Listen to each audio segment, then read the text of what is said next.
All right, now we're set to go over our equine limbs and the bones in the equine.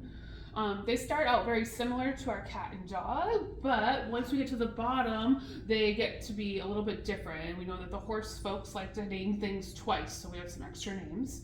So the first thing we want to do is figure out if we're looking at a forelimb or a hind limb. So we're going to start with a forelimb here. Just like in our cat and dog, we start with the scapula, moving down to our humerus.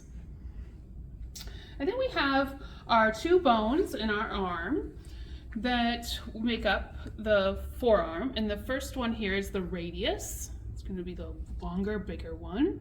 And then we have our ulna in the back here. And the ulna still makes up what would be the back of your elbow, that point there. Next we have the carpal bones here. With the one extra bone to remember about the carpal bones is this accessory to the carpal bone, or accessory carpal bone.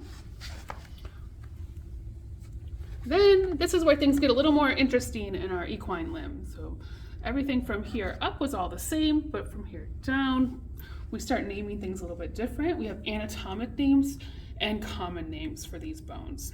So anatomically, this bone here is called the third metacarpal, or metacarpal number 3. The common name for this bone is called the cannon bone.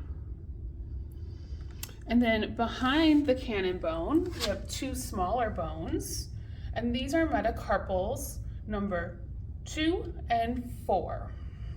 2 is on the medial aspect, 4 is on the lateral aspect of the limb. These are also called the splint bones. Their common name are the splint bones. We have a medial splint bone and a lateral splint bone. When I'm looking at the limb trying to decide what side's medial and what side's lateral, I often look at my scapula, and I can see that the spine of the scapula I know is on the lateral aspect, and that helps me determine that this is the lateral side of the leg.